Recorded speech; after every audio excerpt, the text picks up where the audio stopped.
அனைவருக்கும் வணக்கம். இன்று சிங்கமும் முயலும் அப்படிங்கிற கதையை பற்றி பார்க்க போகிறோம்.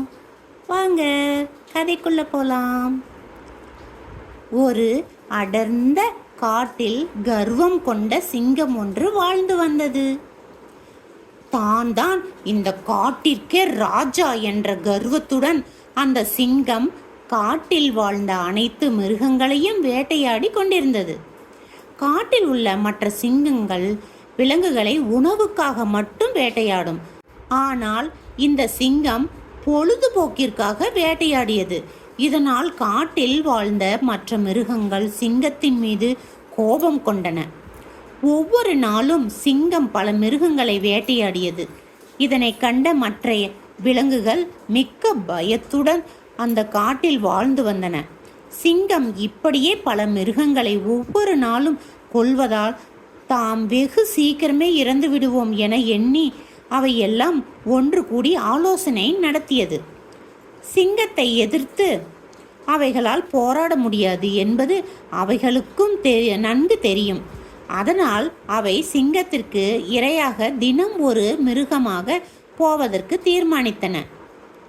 அடுத்த நாள் ஓநாய் ஒன்று அந்த கர்வம் கொண்ட சிங்கத்தை சந்திக்க அதன் குகைக்குள் சென்றது. இதை கண்ட சிங்கம் மிகுந்த கோபத்துடன் உறுமியது. ஓநாய்க்கு பயம் வந்துவிட்டது.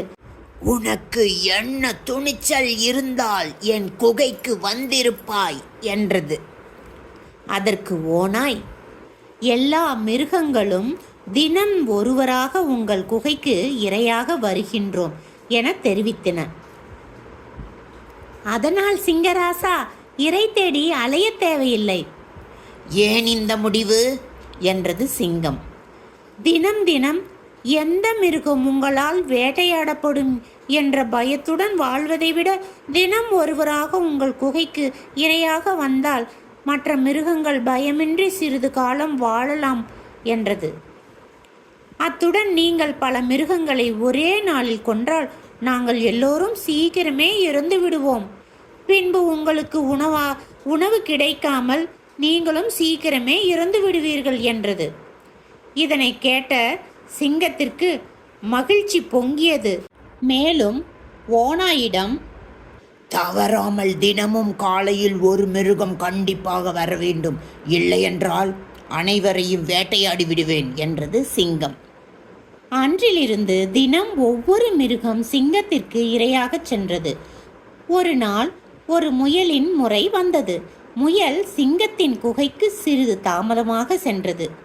அதனால் மிகுந்த கோபம் கொண்ட சிங்கம் முயலை பார்த்து, நீ ஏன் தாமதமாக வந்தாய் என கர்ச்சித்தது.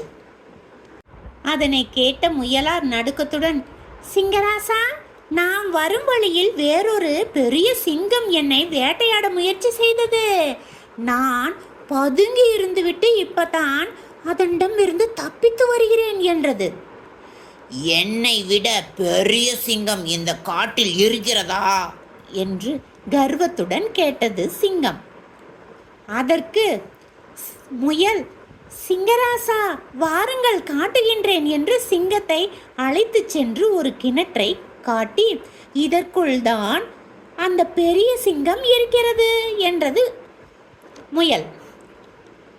அதனை நம்பிய சிங்கம் கிணற்றை எட்டி பார்த்தது. அப்போது சிங்கத்தின் பிம்பம் வேறொரு சிங்கம் கிணற்றினுள் இருப்பது போல் தெரிந்தது. சிங்கம் அதை பார்த்து கர்ஜித்தது. இதோ பார், உனக்கு இப்போதே ஒரு முடிவு கட்டுகிறேன் என கூறிக்கொண்டு கிணற்றினுள் பாய்ந்தது. சிங்கம் கிணற்று நீரில் மூழ்கி மாண்டது. முயல் துள்ளி குதித்து வெற்றியை மற்ற மிருகங்களிடம் சென்று கூறியது. முயலின் இந்த சமயோகித முயற்சியை காட்டில் உள்ள அனைத்து விலங்குகளும் பாராட்டின. என்ன குழந்தைகளே, நம்மளோட உடல் வலிமையாக மட்டும் இருந்தால் போதாது, சமயோகித புத்தியை நம்ம பயன்படுத்தி வெற்றி பெறணும். நன்றி, வணக்கம்.